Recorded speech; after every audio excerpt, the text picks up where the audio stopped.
Welcome to Sketching Up.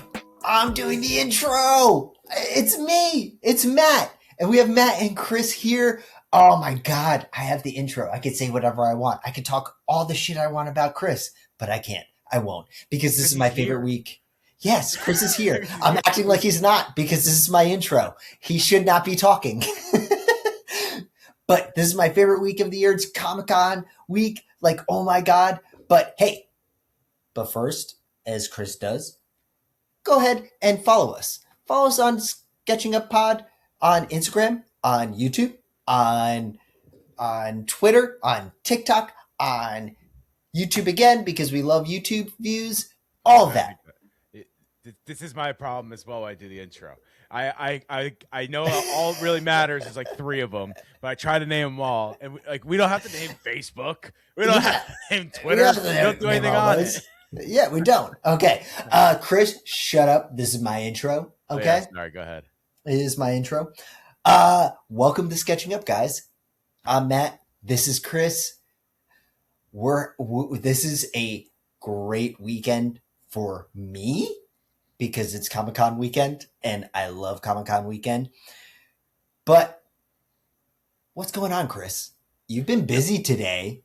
Yes. Yeah, it's been busy overall with not only podcasting but work as well. I feel like this Comic-Con was a little different than some of the recent ones because there's actually been a lot more to come out of it. Yes. I feel like they started to branch off onto their own things, and now we're finally seeing everybody come back together for one day instead of Disney Day and Sony Day and all these other stupid days. Now everybody's come back together. It's like, well, just one day of the year, San Diego Comic-Con, everybody come together. It's going to be the best day of the year for all of it. So there's a lot of crazy trailers to come out and a lot of information. I will say, because it's not on here, I was very surprised there wasn't more hype up. There might have been some stuff there from it, but there wasn't more hype up for Spider-Man because it comes out this week. Yeah, I know. We'll get into that. We definitely will get into that. I didn't put it on our list, but I knew you'd bring it up because you are a Spider-Man guru. Well, it's not even that. It's just it comes out this week. I know. You would think they'd be really hyping the hell out of it because it comes out so soon. I know, it's crazy, but we do have to talk. You did a bunch of Mad Props things today. Yes. What do we got for Mad Props? I always have to hype up Mad Props because it's amazing. So I will say that the latest episode that was recorded right before this was with History Helms, which is a YouTube channel. Yeah. He does history, video essay type things. I stumbled across it. He did this amazing video of why all college mascots look the same, like the drawings of the mascot. That's interesting. It's really, really interesting. And I kind of got hooked on it. And he's an awesome dude. We literally talked for like an hour afterwards. A little bit because there were some upload issues with Riverside, but overall we were able to hold a conversation for hours because he's just a really awesome. He says Riverside, but he just didn't want to talk to me. No, yeah, that's what it was. No, I do. Hey, listen, Riverside, you're listening. I mean it. We've had some problems lately, and it's being annoying. That's awesome. You need to fix that. Check the email, but no, it was really good. He was amazing. That's great. That's either out now or coming out, but it'll be the next episode of Mad Props for sure. That's awesome. I love that. The history of mascots and how they all look the same. I'm definitely going to tune in just because who doesn't love a mascot? Yeah, and there's some other stuff in there that's pretty crazy too. I just watched one of his. I watched a bunch of his. I mean, he's a smaller time creator that's upcoming, so he's not someone you probably have heard of unless you've come across him like I did as well. But he has another one that was the history of Johnny Appleseed, and a lot of his videos are more of the history you don't learn in the textbooks, which is really cool. He does one on the other side of the revolution, why were the British right for taxing and stuff like that. He does one about Johnny Appleseed because the history of Johnny Appleseed, the folklore. Send the link. Send the link. I'm already. I'm ready for it. I'll send it to you. History of Helms. I'm ready for it. That sounds awesome. YouTube. He's really good. He uploads every Friday. So and he's just an awesome dude. He teaches. He loves history. So great. I love it. That is awesome. Mad Props has been pumping lately, and I love every it. week, Mondays. I love it. I love it. And then Crosstown 9 has been doing amazing. Yes. Yankees podcast, even though they stink. Well, we were just talking off air. My dad flew in from Arizona, Papa Tornetta, and that's why we have a bed in the background and there's a kitty right there. Moving. But he wanted to watch the Yankees Phillies because they're in town. And so we're going to go out tonight and watch the Yankees Phillies at a bar, and it'll be a lot of fun. And we'll see if both of these bum ass teams can do something. But again, not a Yankees Orioles podcast, but check out the cross because I have some opinions people will disagree with. I'm an Orioles fan, and the Yankees Crosstown 9 is bullshit. Okay. Don't listen. You're an Orioles fan. It's tough. That's a tougher life than we're not talking Mets, about Yankees, that. Phillies. We didn't even talk about that. So stop doing that. Stop. He always wants to bring me down when his team is down. Okay, fine. But we're not talking about that right now. We're talking about San Diego Comic-Con, my favorite weekend of the summer is here, and I am so hyped. I overloaded Chris with things in our overview of things to watch. We have the Lantern, we have the Clayface, we have the Doomsday. Finally, we have the trailer. We have an announcement of Ghost Rider, which I did not expect. We have the announcement of Black Panther 3, and we have the new T'Challa. We have all of this, and it is amazing. So I want to start. Of course, I'm going to start with DC. That's what's on my arm. That's what's going to stay. My first ever tattoo was a Green Lantern tattoo. On your arm, in your heart. Yes. And we have the Lanterns trailer that came out in full form. And I am so excited about this show. It is definitely a buddy cop, HBO gritty show. But with this trailer, we got the introduction of the Manhunters. And if people don't know, the Manhunters were the first defenders of the galaxy that the Guardians built. And they are an AI system being that was the first iteration of the Green Lanterns. And they turned out to be absolutely horrible. And they wanted to wipe out everything that had a thought of their own from the galaxy. And knowing that we have Manhunters on Earth, and we have a veteran Green Lantern of Hal Jordan, and now he has to train what he doesn't want to say, his replacement. He says it in the trailer. We have someone coming in, and this threat is bigger than both of them, which I think is a lot of fun. Like that, John Stewart is a great Green Lantern. He's the Green Lantern that me and you were brought up on. Like if you didn't watch Justice League, you would have no idea who John Stewart is. But I feel like most people who watch this know who John Stewart are, right? Yeah, I would agree. I mean, I know who John Stewart is, and I didn't really grow up with any DC or anything like that. I know who both John Stewarts are, actually. There are two John Stewarts that are pretty famous. Yeah. One I know a little more than the other. But yes. Yeah.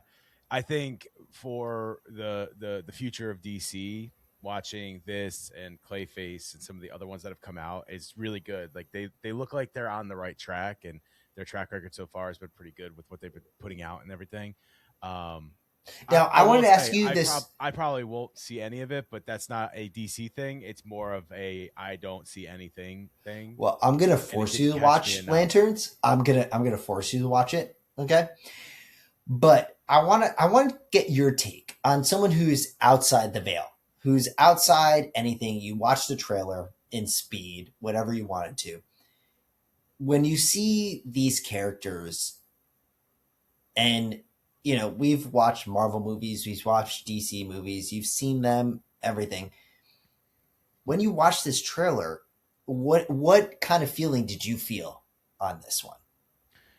I felt like I said, the biggest thing I felt was like, okay, so DC's starting to get into the right direction.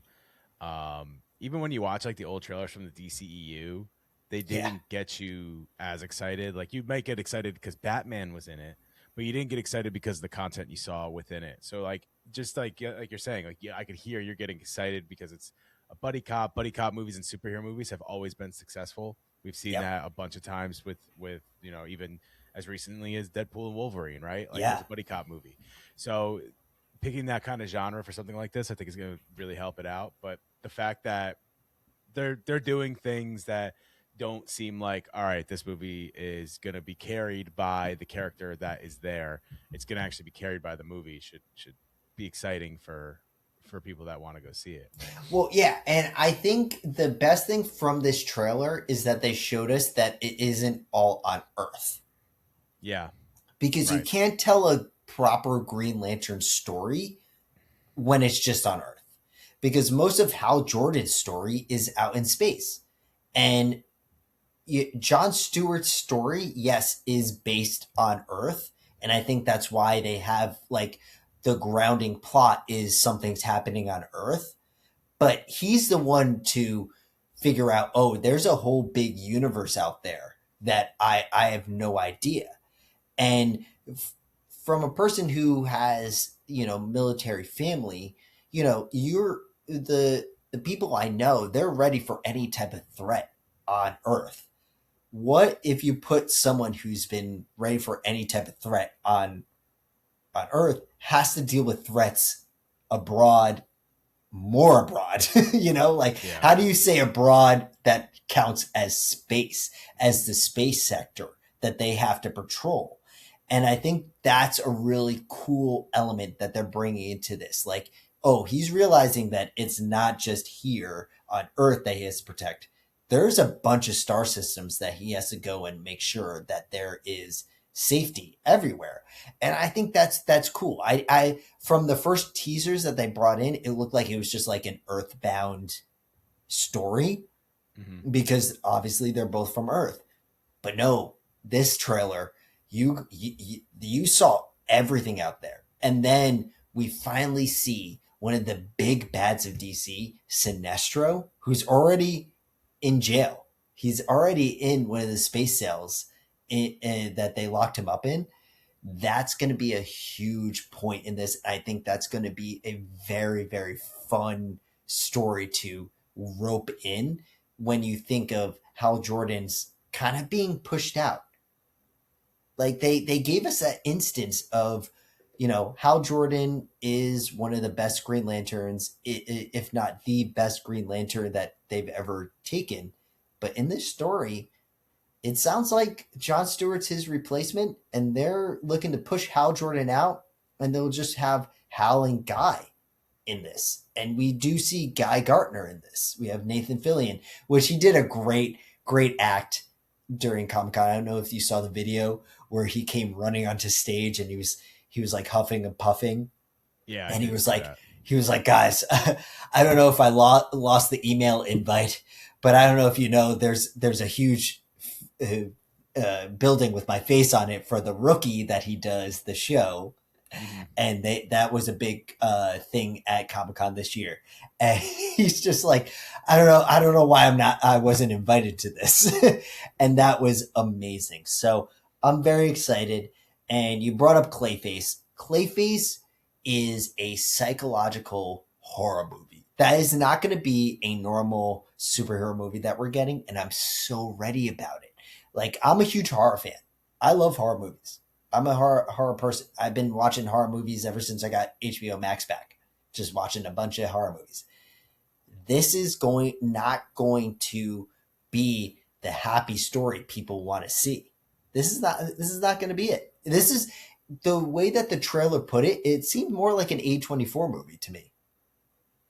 Yeah, it the one thing with Clayface and Lanterns and Doomsday and Spider-Man and all these other ones is there's definitely been that superhero movie fatigue. Yes. And doing a buddy cop movie, doing a psychological horror, like, those are good because it's kind of a little bit different. Marvel tried to do the horror thing, but because they're Disney, it it doesn't look like, it's not a horror at the end of the day. Like the Yeah, Doctor Strange into the multiverse was not a horror, even though it was listed as a horror. So DC could have a little more liberty with that. But the biggest thing is, one, going back to Lanterns really quick, they're already showing that they're going into space. Don't get carried away going into space. You know, sometimes it gets a little bigger. You don't want a universe to end every movie. That's what kind of happened with Marvel too, right? Like the world-ending threat every movie. It's like, all right, well, eventually it's not a world-ending threat, right? Like eventually it's a street-level threat at least. That's the thing about Spider-Man coming out. I think it's just a street-level threat in that movie, which is really nice. We don't need London to be exploding every single time, or the world's about to end every single time. Like, it could just be street level and it could be a movie and I could still enjoy it. Like, it's totally fine. So that's the one thing about them going into space. Like, is it going to be universe ending every single time? Are they setting up for a bigger thing? Don't have to have those answers right now, right? But well, I will say this: fall into that superhero fatigue because they're going to be coming out with all their stuff at the same time. Marvel's just going to be pumping out stuff coming into Doomsday. Yeah, well, I'll say about this with Lanterns, at least from the shots that we got from the trailer, it looks like they're going to worlds, which one world is where they keep all of the locked up criminals, where we meet Sinestro. And all the other worlds we see are going to be the worlds that the Manhunters may have destructed. Like there's no civilization on them. They've fucked up that whole world. And I think when John figures out what a Manhunter is on Earth, Hal shows him what a Manhunter can do, what the Manhunters do to planets, and takes him into space where that's my own, that's like what I think is going to happen. Like, this is what could happen if Manhunters come to Earth, kind of thing. And we're not reaching out. We're not finding out other lanterns. We're not figuring out the yellow lantern. We're not figuring out the the red lanterns, or the orange lanterns, or any of the other spectrums of light that they have in the comic books. We're really looking at what a Manhunter could do. And I think that's going to be the basis of this story is, oh my God, if a Manhunter is on Earth, what could that cause? Yeah. And that's what he's showing him. Yeah. And so I think that's going to be great. Just a little on Clayface. I think Clayface is such a good movie. Like, Lanterns is a great show. Clayface is a good movie because they're taking the Feats of Clay episode from Batman animated series and they're rejiggering it, and it's going to be a movie. And I think that makes a lot of sense for Matt Hagen, who is the original Clayface. He is a movie star. And I think a movie is the better way to show this. And it's going to be really good to show that, yeah, he got in with the mob. He has this experimental surgery on him, and it does not work. And I think that's going to be good. And I think DC's on the right path. And my only gripe is we have all this great stuff in DC. The next Superman cannot fail. They said, like, in the beginning, they said this first Superman has to be the best Superman. It has to propel the DCU into the next stratosphere. No. Superman's a great story. You can tell that story, and the movie was great. I love that movie. But the sequel to Superman cannot fail when you have Clayface and Lanterns as a property that have you push so much money in, and they look amazing. You can't fail with Superman. That's the big test for DC right now. You cannot fail with Man of Tomorrow. It has to be a very good movie to really keep the momentum. Because think about it in MCU. If Iron Man wasn't good, it would not have gone further. Yeah, well, that's a tough comparison because Iron Man, yes, you're right. It would not have gone further, but Iron Man was like a C-level character for Marvel going into Iron. Now he's like an S tier, right? But Yeah. going in, he was not A level or B level. He was pretty low level character. Where Superman is like S plus tier for Yeah. DC. I think Superman just has to almost be like the Mario movie, where you go in, it doesn't try to be over the top, it doesn't try to do anything out of this world. It just gives you what you want. And then when you go for the second one, that's when you really need to hit it right. I think if you can give a good introduction to Superman and really like not screw that up, which they're very good at screwing up Superman stories. We talked about the stories, we talked about the video games, all that type of stuff. I think you just need to make it like the Mario movie. Make it something people go in, they enjoy it, they get everything they wanted out of it, and then with the second one, that's when you really got to put in the work to make sure you're putting out a really good movie, because that's when you set up, the next movie or the Justice League movie or whatever. That's when you set it up. I think the first one, you just get your feet planted on the ground first. Don't try to jump too high. That's just what I think for Superman. I'm honestly glad. I'm glad that you brought up this at the Mario movie, because if you didn't know, the two brothers, the Safdie brothers. Yeah. So you have Josh and Benny. Mm-hmm. Benny is going to be this year the highest paid actor this year, because he played Junior Bowser and he played Agamemnon in the Odyssey. There you go.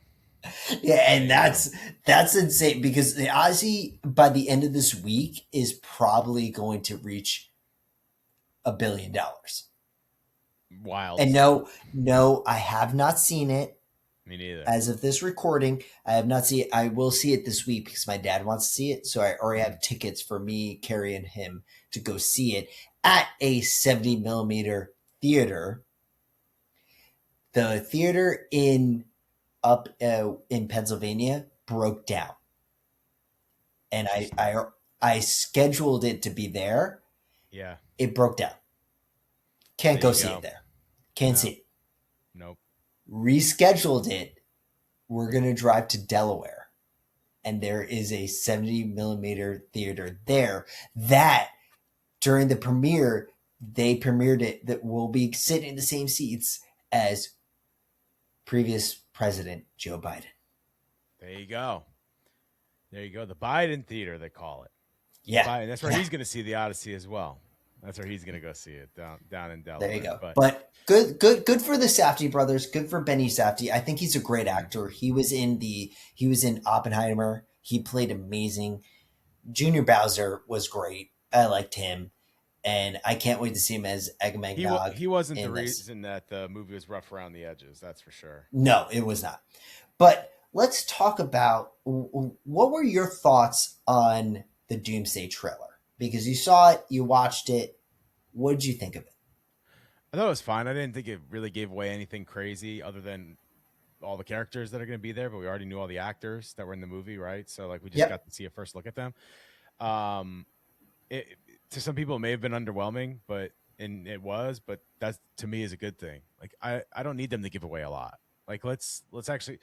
Marvel is notoriously known for giving up too much in their trailers, right? They're notoriously known for giving up so much information. There's still something there that surprises you or whatever, but they're notoriously known for giving up a ton of information, and then you go in and you're especially in the new age, you're okay, well, that's it. I watched that all in the trailer, 5 minutes. Why did I sit here for 3 hours and watch it again? So I think it's okay that it was underwhelming. I think that they gave the fan service. They showed Dr. Doom in his his costume. I guess either way you say it kind of sounds goofy. His suit of armor, dude. I was going to say his uniform or his costume both sound goofy. But you see him for the first time in the trailer. So that was the fan service. We saw all the different characters that are going to be in it in their get up. So that was the fan service. I don't think they need to give much more, and I'm glad they didn't give much more. We know it's not going to be resolved because there's a second one. To me, the way that they put it out, we got those little clips of Thor giving his prayer to the Odin gods. Yeah.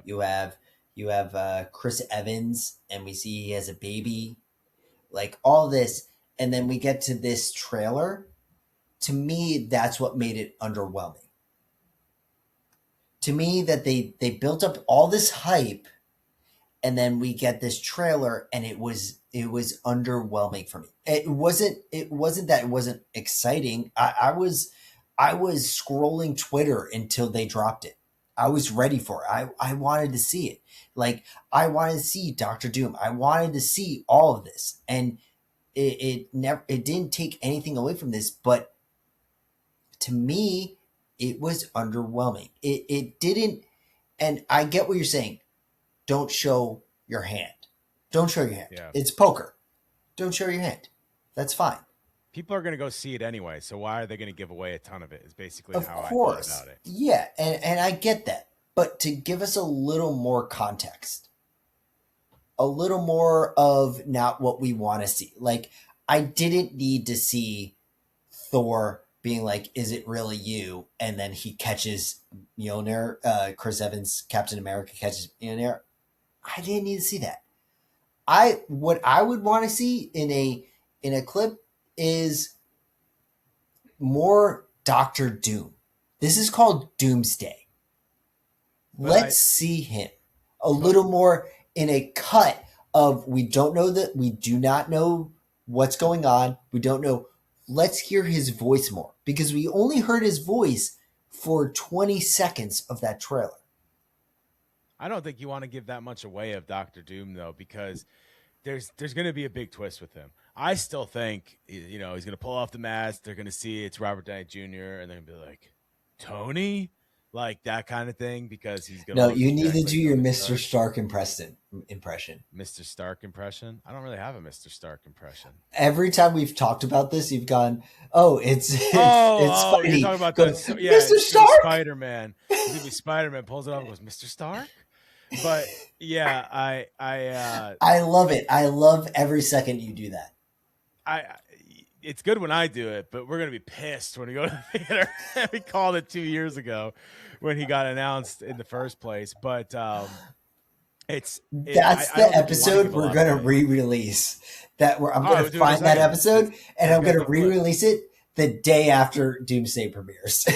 Yeah, we should clip it now, because I know it's gonna happen. Someone's gonna, maybe it won't be Spider-Man, but someone's gonna pull the mask and they're gonna see it's Robert Downey Jr. and they're going, Tony, like that. With Chris Evans being in it, it might even be him, right? Because they were like, they clashed, but they were friends at the end of the day. Someone's gonna do that, but I don't think you want to show a lot of them, because there's obviously gonna be a big twist with him, right? And plus, you want to give. I personally am glad they don't show a lot of that type of stuff. I'm gonna go see it anyway. If it's a movie I don't know if I'm gonna see, that's one thing. But if it's a movie I know I'm going to see, I'd rather just go to the movie to see it.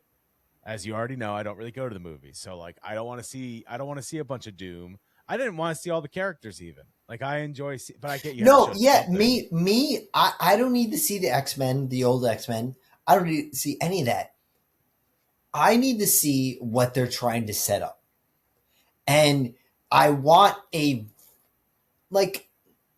think about how they did. I don't know if you remember the first Infinity War trailer.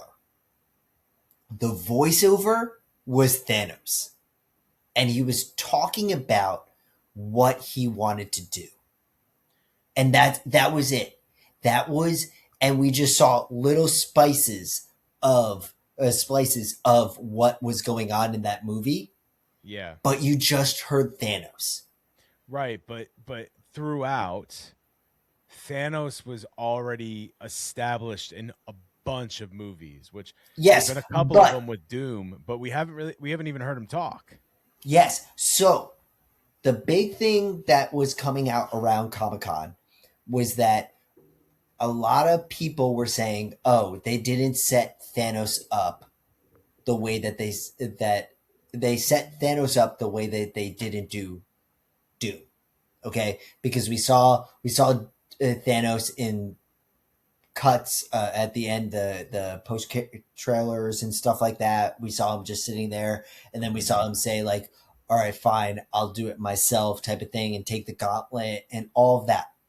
And he was in Guardians of the Galaxy before any of that. Yes, but a small piece, a very small piece. All right. But And we've I heard him get what, talking, and we've seen his full thing. Like we haven't even, except for what Fantastic Four, we haven't even seen anything of Doom yet, yes, other than what we've but seen from Comic Con. I get where, because people were saying that, and Kevin Feige said something really, really strong, which was, look, Thanos was only in maybe 20 minutes of all the movies leading up to his movie. And we didn't find out who Thanos really was until Infinity War. That's when you found out how bad he was, how strong he was. All of that you didn't find out until Infinity War. And that's what we're getting with Doom.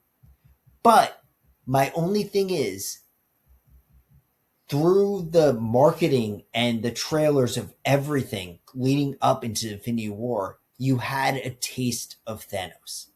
You had a taste of him. He was there. That's what I was missing in this trailer. A taste of Doom. It felt like the trailer was more for the heroes than it's about Doom. This whole thing is about Doom. It was fan service. The trailer was just fan service. I bet you for this movie, if they had it their way, they wouldn't have even put out a trailer. People are going to go see it. It's going to make $1 billion. Oh yeah, they wouldn't even do it. So they're just like, well, it's just fan service it. We'll just give them a little snippet there, a little snippet there, call it a day. But yeah, I don't know. I'm still going to see. That's how it is. Yeah, that's truly it. That's how it is. Like there's I'm going to see it. The next big thing was Ghost Rider was announced, and Sean Levy, who did Deadpool and everything, is directing with Ryan Gosling as Ghost Rider, as the pinnacle role as Johnny Blaze. That's pretty cool. I think it was fun to know that they're doing that. And it is also fun that Eva Mendes, who is his wife, played the girlfriend of the original Johnny Blaze with oh my god, Nicolas Cage. Nicolas Cage, yes. And now he's playing him, and that's his wife, the mother of his children, which is hilarious. But I think that's going to be a lot of fun. I hope they really do a dark Marvel. I hope like this leads into a darker side of Marvel, like a more, I don't know, like when you brought Doctor Strange in, they didn't get they didn't get deeper storied Marvel. Dark into that. Yeah, like they didn't do that, and I loved Werewolf by Night that they released on Disney Plus. You had it right there. You just have to bring Doctor Strange, Ghost Rider, Moon Knight all into that. Like, let's get that. Let's get all of them together. Let's do that. That's a lot of fun because they've had trouble doing Blade, and they released Ghost Rider. And it's like, I'm very excited about this, but you couldn't get Blade off the ground.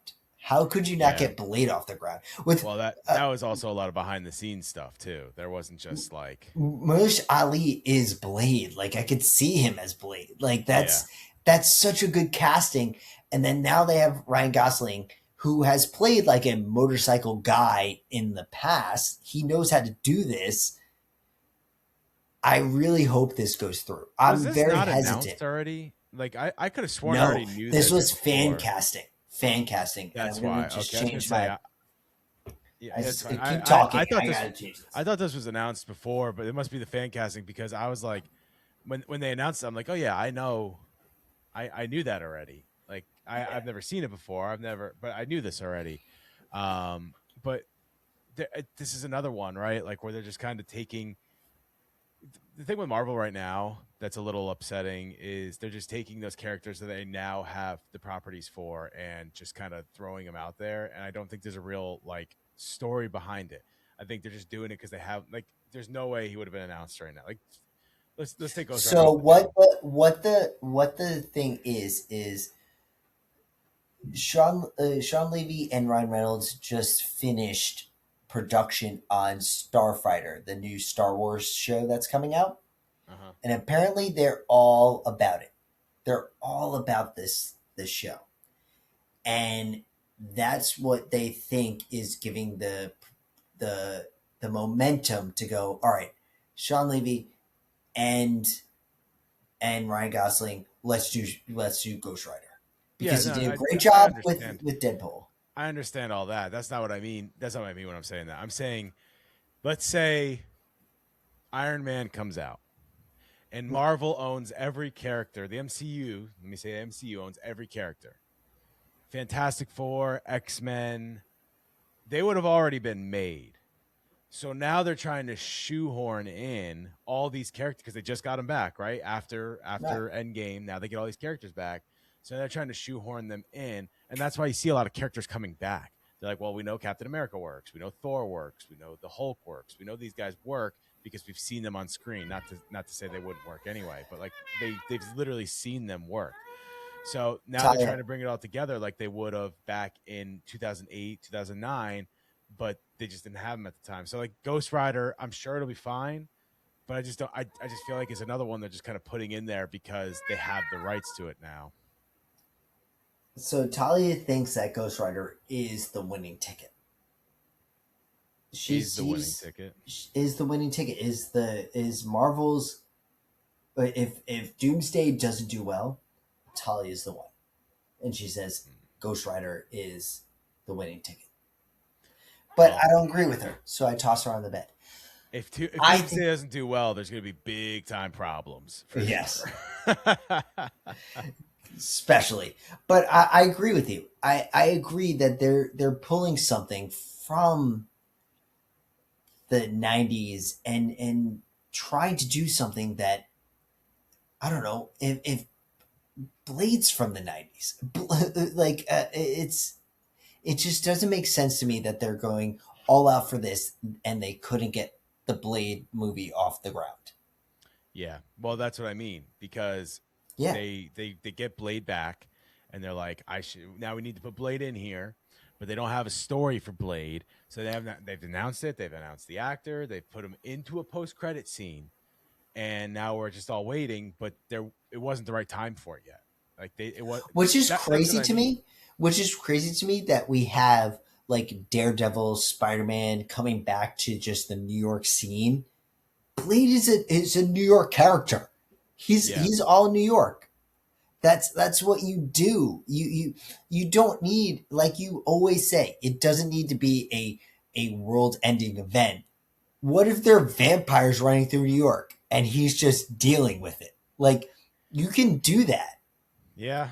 Well, this is kind of what they do now, because especially with getting all the rights back, like he kind of just, like I said, they're kind of shoehorning him in, and then they don't have the right story going, because you got to think about it, like they just get Blade back, but they're already trying to set up the Doomsday and Secret Wars and all this other stuff.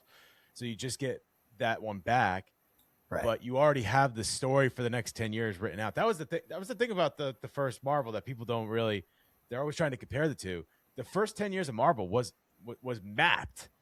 Yeah. You know, like they had to get Spider-Man in there because they didn't have the rights for that. But everyone else they had the rights for.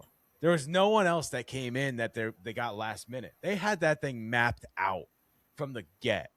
But now they tried to do it again, and you could tell it was not mapped out from the get. They've also had a lot of different things that have gone on, right? They had some flops. They've had some actors that were main characters, that were main pieces, like talking about that, villains that can't be that anymore. Like talking about that, they announced the next Black Panther 3 with T'Challa's son taking over the mantle.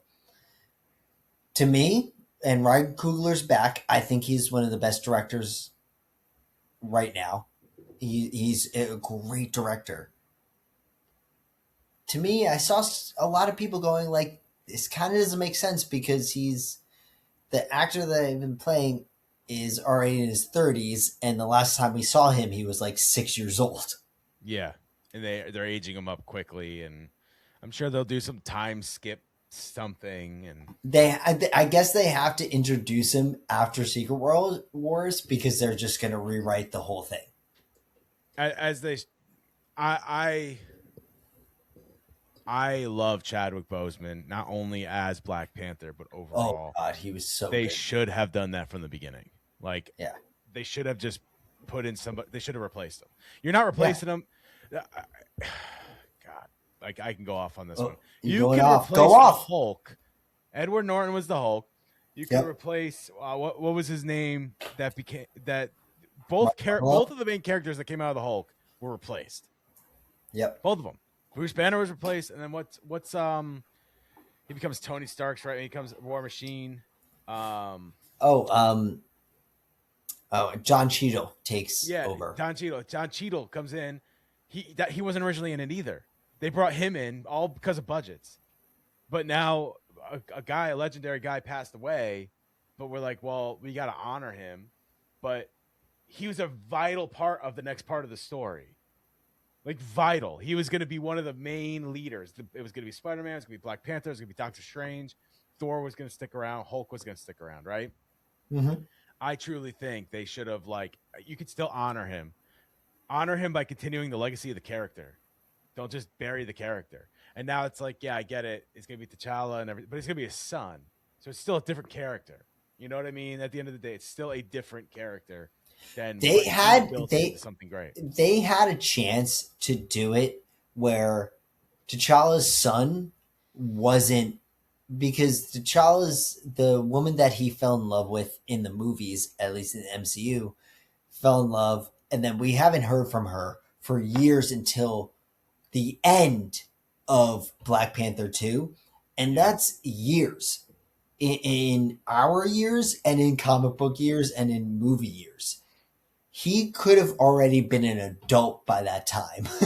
He could have been close to 20 years old, and you could have recasted him. They could have just brought him in as an adult or something like that. Yeah, I mean, it didn't need to be Black Panther 3 to bring him in. No, it didn't. But that's see. It. But we did have. I know you didn't see a lot of it, but we have. Before you go into the next one, I've sent a message. I have to wrap. I have another interview coming up in 15 minutes. Okay, so then we'll just talk Scott Pilgrim. Sure. We got a new Scott Pilgrim coming in. You could introduce it, go into the next segment. Okay. Next segment is we have to be like, all right, one more thing we have to talk about before we wrap, and then go into it from there. All right. The last thing I want to talk about is the Scott Pilgrim.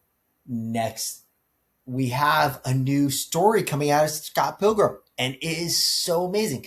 This is your bread and butter. We're going to read it, and we're going to do a little segment on this show about it. I'm so excited about this.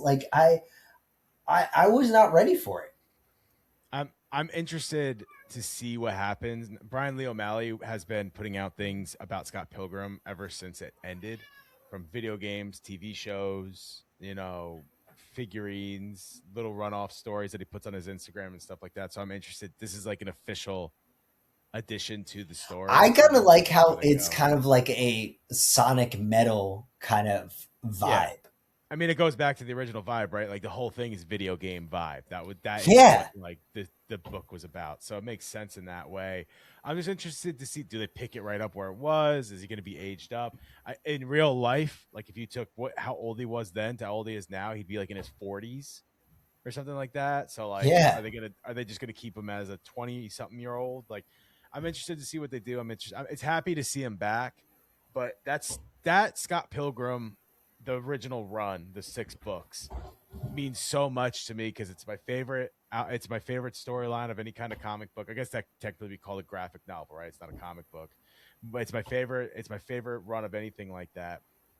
And I connected with it a lot because I read it when I was young, but I really got back into it in my early 20s, which is exactly where he was, early to mid 20s. And my life was not in the same way, but there were a lot of similarities for me. So I really connected with that a lot. And it's going to be interesting to see what they do with it. I'm happy to see I'm it. There's so a preview excited. on his Instagram, apparently. Yeah, it's Scott Pilgrim X Dawn of Metal Scott, and I'm so excited for it. I saw it released when Comic-Con started, and I was like, holy shit, this is huge for sketching up because we haven't had something like this. He didn't have like a panel or anything. Like no, he didn't. He just announced it. He was there. He didn't have a panel, so he just announced it. Yeah, this is great for sketching up because I feel like comics wise, it's tough to really cover because they're doing 1,000 different storylines, and especially with Marvel, they all seem to have to come back to like the MCU in some way, shape, or form. So this is exciting. It's something a little different. It's something outside of Marvel and DC, and it's a legacy product. So I'm so excited. I'm ready for it. So I'm going to go out to my comic book shop and I'm going to get the first issue, and we're going to read it. November 11th, we're going to start reading it. And if you watch Sketching Up, we're going to have a piece of just going over those issues that are coming out, and it's going to be so much fun. I'm so excited for it.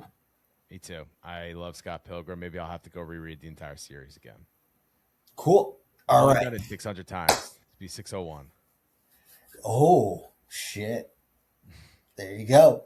All right. That was Sketching Up. Thank you for listening. Oh, am I going to take the rest of it? Let me just take the end. Please. Up to you. I can take the end if you want. I got it, bud. You gave me the reins. I have the reins. You take the reins. Keep the reins. I got the reins. All right. Everybody, thank you for listening. We have Sketching Up on YouTube, Sketching Up Pod. We have Sketching Up Pod on Instagram. We have Sketching Up Pod on X. We have Sketching Pod up on TikTok. Please go and listen and watch anywhere you get them. Please comment, like, send us anything you want. If you have a question, ask us a question. Subscribe to us. There you go. I don't know any of this because Chris does it all the time, but it's my time. It is my time, and he has no control over this. Oh, and we have a Discord.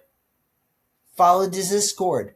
Follow Mad Props on Discord, and follow Sketching Up on Discord. You have it all, and we have a new Mad Props coming out. That's going to be amazing. I cannot wait. The history of mascots sounds freaking amazing to me. It has to be sounding on YouTube. Amazing to you. Okay. And then we have Crosstown 9 coming out because the Yankees are doing so well. They are right now. For now. Shut up. Shut up there in my town. You can't say that too loud. People will hear. They are playing the Phillies. I want them to hear. Stop it, because you won't get your shit kicked in. I will. I have a crazy Philly fan across the street from me. He'll kill me. Perfect. But please subscribe, listen to us. It'll be a great time. We're going to come back to you next week. Have a good night. Love you all. From Matt and Chris. Finally, it's just Matt and Chris. Much it's not love. Chris and Matt. Much love you guys.